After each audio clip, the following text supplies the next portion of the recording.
Imagina que vives con tu hermano y tu abuelo, quien al parecer cuida a un cerdo que parece más importante que ustedes dos.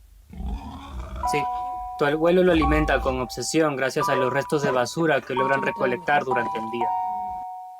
Pascual, que es así como se llama este cerdo, come de todo. Y cuando digo de todo, literalmente es de todo.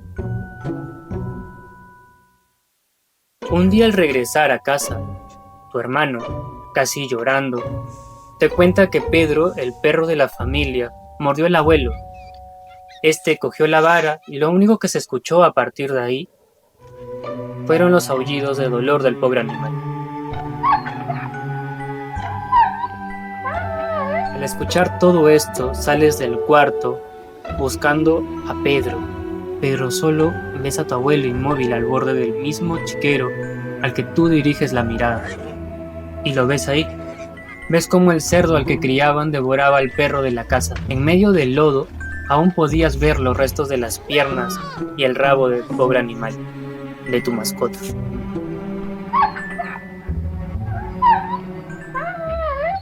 Yo soy Border y hoy te cuento la historia de Gallinazos sin plumas, de Julio Ramón Ribeiro. A las 6 de la mañana la ciudad se levanta de puntillas y comienza a dar sus primeros pasos. Una fina niebla disuelve el perfil de los objetos y crea como una atmósfera encantada. Las personas que recorren la ciudad a esta hora parecen que están hechas de otra sustancia, que pertenecen a una orden de vida casi fantasmal. Las beatas se arrastran penosamente hasta desaparecer en los pórticos de las iglesias. Los noctámbulos, macerados por la noche, regresan a sus casas envueltos en sus bufandas y en su melancolía. Los basureros inician por la avenida Pardo, su paseo siniestro, armado de escobas y carretas. A esta hora se ve también obreros caminando hacia el tranvía, policías bostezando contra los árboles, canillitas morados de frío, sirvientas sacando los cubos de basura. A esta hora, por último, como una especie de misteriosa consigna, aparecen los gallinazos sin plumas. A esta hora el viejo Don Santos se pone la pierna de palo y sentándose en el colchón comienza a berrear. Al levantarse, Efraín, Enrique, ya es hora. Los dos muchachos recorren la acequia del corralón frotándose los ojos legañosos. Con la tranquilidad de la noche el agua se ha remansado y en su fondo transparente se ven crecer hierbas y deslizarse ágiles infusorios. Luego de enjuagarse la cara, coge cada uno su lata y se lanza a la calle. Don Santos, mientras tanto, se aproxima al chiquero y con su larga vara golpea el lomo de su cerdo, que se revuelca entre los desperdicios. Todavía te falta poco, marrano, pero aguarda, nada más, que ya llegará tu turno. Efraín y Enrique se demoran en el camino, trepándose a los árboles para arrancar moras, o recogiendo piedras de aquellas filudas que cortan el aire y hieren por la espalda. Siendo aún la hora celeste, llegan a su dominio, una larga calle ornada de casas elegantes que desemboca en el malecón. Ellos no son los únicos. En otros corralones, en otros suburbios, alguien ha dado la voz de alarma y muchos se han levantado. Unos portan latas, otros cajas de cartones, a veces solo basta con periódico viejo. Sin conocerse forman una especie de organización clandestina que tiene repartida toda la ciudad. Los hay que merodean por los edificios públicos, otros han elegido los parques y algunas personas los muladares. Hasta los mismos perros han adquirido los hábitos, sus itinerarios, sabiamente leccionados por la miseria. Efraín y Enrique, después de un breve descanso, empiezan su trabajo. Cada uno escoge unas aceras de la calle. Los cubos de basura están alineados delante de las puertas. Hay que vaciarlos íntegramente y luego comenzar la exploración. Un cubo de basura es siempre una caja de sorpresas. Se encuentran latas de sardinas, zapatos viejos, pedazos de pan, pericotes muertos, algodones inmundos de dudosa procedencia. Pero a ellos solo les interesan los restos de comida. En el fondo del chiquero, Pascual recibe cualquier cosa y tiene predilección por las verduras ligeramente descompuestas. La pequeña lata de cada uno se va llenando de tomates podridos, pedazos de cebos, extrañas salsas que no figuran en ningún manual de cocina. No es raro hacer un hallazgo valioso. Un día Efraín encontró unos tirantes con los que fabricó una honda.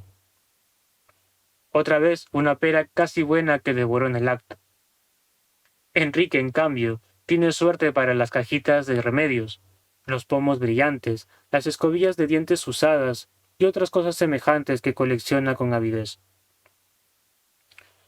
Después de una rigurosa selección, regresan la basura al cubo y se lanzan sobre el próximo. No conviene demorarse mucho porque el enemigo siempre está al acecho.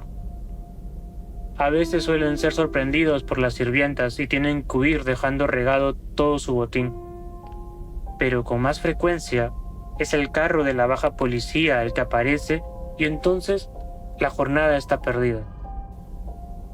Cuando el sol se asoma sobre las lomas, la hora celeste llega a su fin. La niebla se ha disuelto, las beatas están sumidas en éxtasis, los noctámbulos duermen, los canillitas han repartido todos los diarios, los obreros trepan a los andamios. La luz desvanece el mundo mágico del alba. Los gallinazos sin plumas han regresado a su nido. Don Santos los esperaba con el café ya preparado. A ver qué cosas me han traído. Husmeaba entre las latas y si encontraba algo bueno, atinaba el comentario siguiente: Pascual tendrá banquete hoy día. Pero la mayoría de veces estallaba: idiotas, ¿qué han hecho hoy? Se han puesto a jugar seguramente. Pascual se morirá de hambre ahora. Ellos huían hacia el emparrado con las orejas ardientes de los pescozones, mientras el viejo se arrastraba hasta el chiquero. Desde el fondo de su reducto, el cerdo empezaba a gruñir. Don Santos le aventaba la comida. Mi pobre Pascual, hoy ya te quedarás con hambre por culpa de estos zamarros. Ellos no te engríen como yo lo hago. Habrá que zurrarlos para que puedan aprender. Al comenzar el invierno, el cerdo se había convertido en una especie de monstruo insaciable. Todo le parecía poco, y don Santos se vengaba con sus nietos del hambre del animal. Los obligaba a levantarse más temprano, a invadir los terrenos ajenos en busca de más desperdicios. Por último, los forzó a que se dirigieran hasta el muladar que estaba al borde del mar. Allí encontrarán más cosas, será más fácil además porque todo está junto. Un domingo, Efraín y Enrique llegaron al barranco. Los carros de la baja policía, siguiendo una huella de tierra, descargaban la basura sobre un pendiente de piedras. Visto desde el malecón, el muladar formaba una especie de acantilado oscuro y humeante, donde los gallinazos y los perros se desplazaban como hormigas. Desde lo lejos, los muchachos arrojaron piedras para espantar a sus enemigos. El perro se retiraba aullando de dolor o de miedo. Cuando estuvieron cerca, sintieron un olor nauseabundo que penetró hasta sus pulmones. Los pies se les hundían en un alto de plumas, de excrementos, de materias descompuestas o quemadas. Enterrando las manos, comenzaban la exploración. A veces, bajo un periódico amarillento, descubrían una carroña devorada a medias.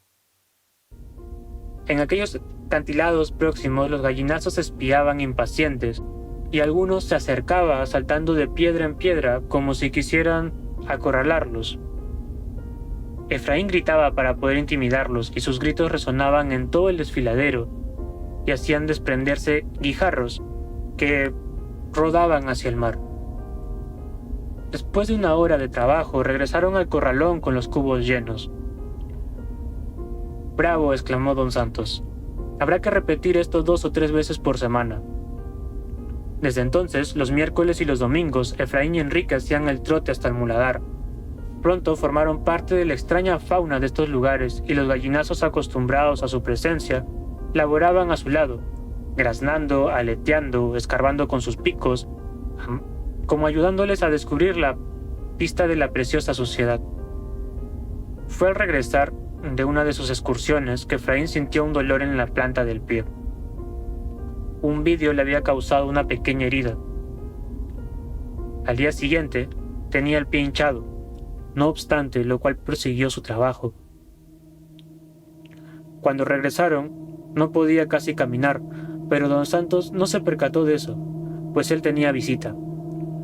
Acompañado de un hombre gordo, que tenía las manos manchadas de sangre, observaba el chiquero. «Dentro de 20 o 30 días voy a venir por acá», decía el hombre. «Pero esta fecha creo que podrá estar a punto». Cuando partió, don Santos echaba fuego por los ojos. «A trabajar, a trabajar.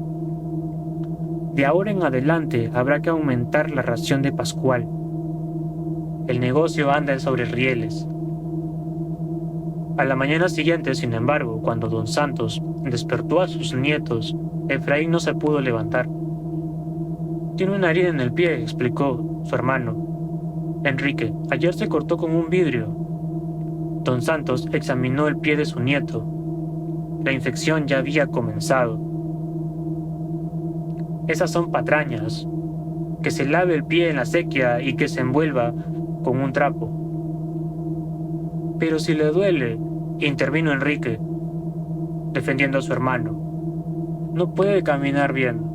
Don Santos meditó un momento, y desde el chiquero llegaban los gruñidos de Pascual.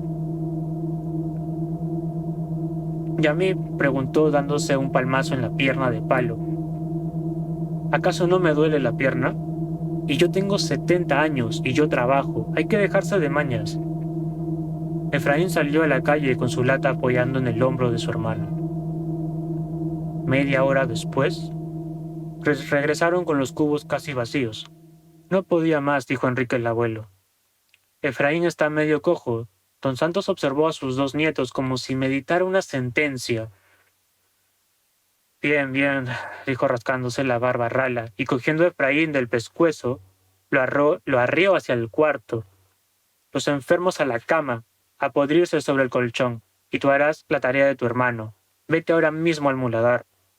Cerca de mediodía, Enrique regresó con los cubos repletos. Lo seguía un extraño visitante, un perro escuálido y medio sarnoso. «Lo encontré en el muladar», explicó Enrique, «y me ha venido siguiendo».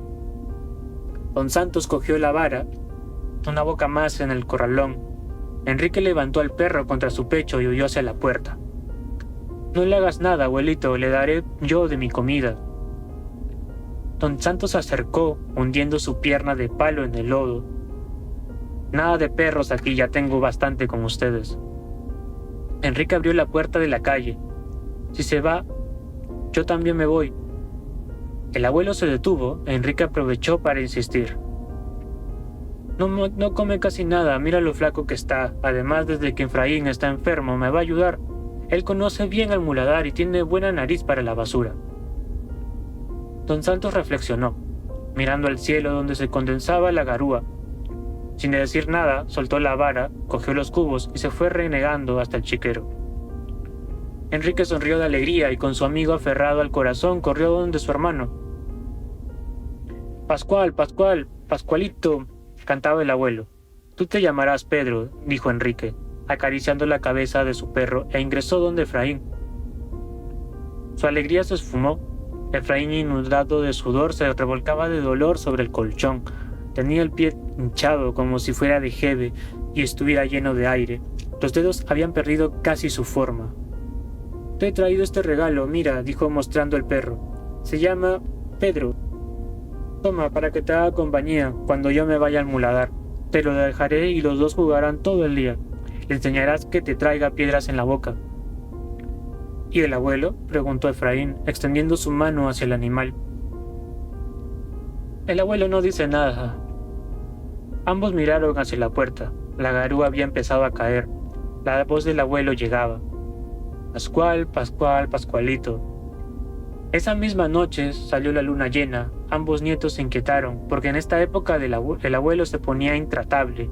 Desde el atardecer lo vieron corriendo desde el corralón, hablando solo, dando los varillazos al emparrado. Por momentos se aproximaba al cuarto. echaba una mirada a su interior y al ver a sus nietos, silenciosos, lanzaba un salivazo cargado de rencor. Pedro le tenía mucho miedo y cada vez que le veía se acurrucaba y se quedaba inmóvil, como una piedra. Mugre, nada más que mugre, repitió toda la noche el abuelo mirando la luna. A la mañana siguiente Enrique amaneció resfriado. El viejo, que lo sintió estornudar en la madrugada, no dijo nada. En el fondo, sin embargo, presentía una catástrofe. Si Enrique enfermaba, ¿quién se preocuparía por Pascual? La voracidad del cerdo crecía con su gordura. Gruñía por las tardes con el hocico enterrado entre el fango del corralón de Nemesio, que vivía a una cuadra. Se habían venido a quejar.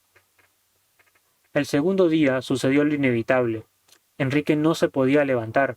Había tosido toda la noche y la mañana lo sorprendió temblando, quemando por la fiebre. ¿Tú también?, preguntó el abuelo. Enrique señaló su pecho, que roncaba. El abuelo saltó furioso del cuarto. 5 minutos después regresó. Está muy mal engañarme de esta manera, planía. Abusan de mí porque no puedo caminar. Saben bien que soy viejo, que soy cojo. De otra manera, les mandaría el diablo y me ocuparía yo solo de Pascual. Efraín se despertó quejándose y Enrique comenzó a toser. Pero ¿saben qué? No importa, yo me voy a encargar de él. Ustedes son basura, nada más que basura. Unos pobres gallinazos sin plumas. Ya verán cómo les saco ventaja. El abuelo está fuerte todavía, pero eso sí, hoy día no habrá comida para ustedes. A través del umbral lo vieron levantar las latas en vilo y volcarse en la calle. Media hora después regresó aplastado. Sin la ligereza de sus nietos, el carro de la baja policía lo había ganado. Los perros además habían querido morderlo. Pedazos de mugre, ya sabrán. Se quedarán sin comida hasta que trabajen.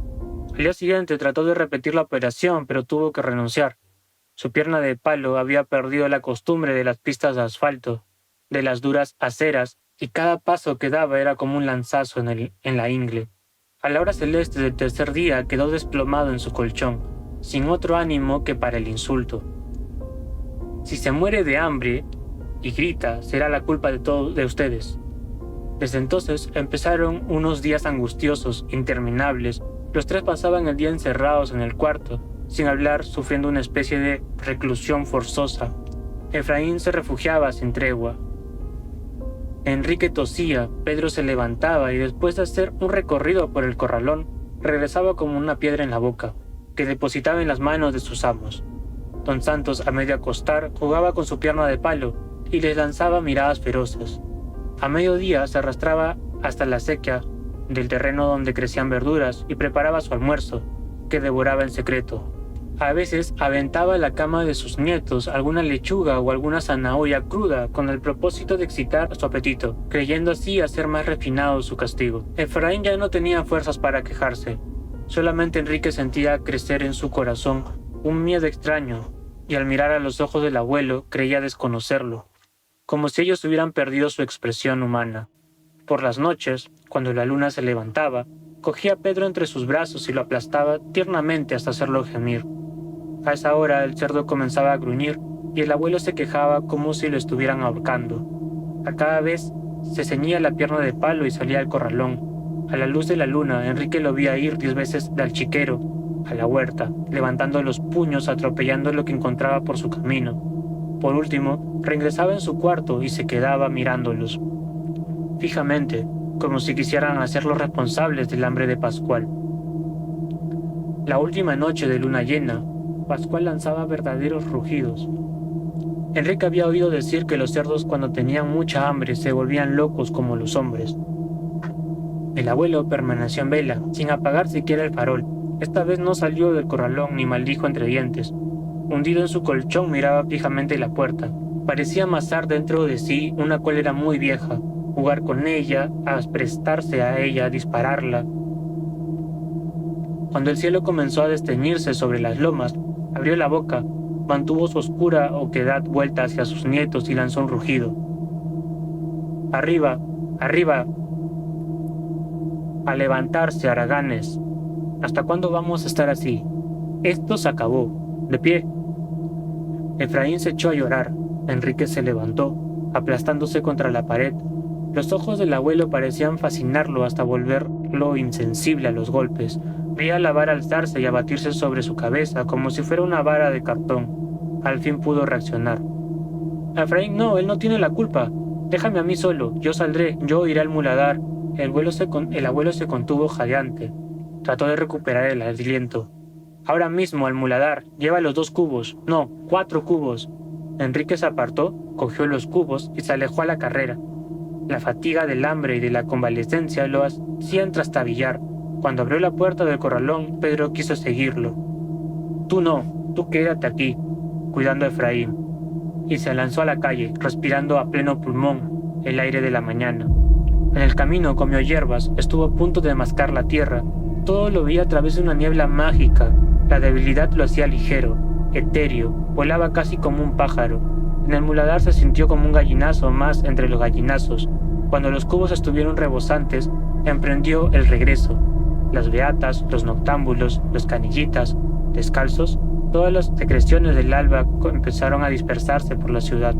Enrique, devuelto a su mundo, caminaba feliz entre ellos, su mundo de perros y fantasmas, tocado por la hora celeste.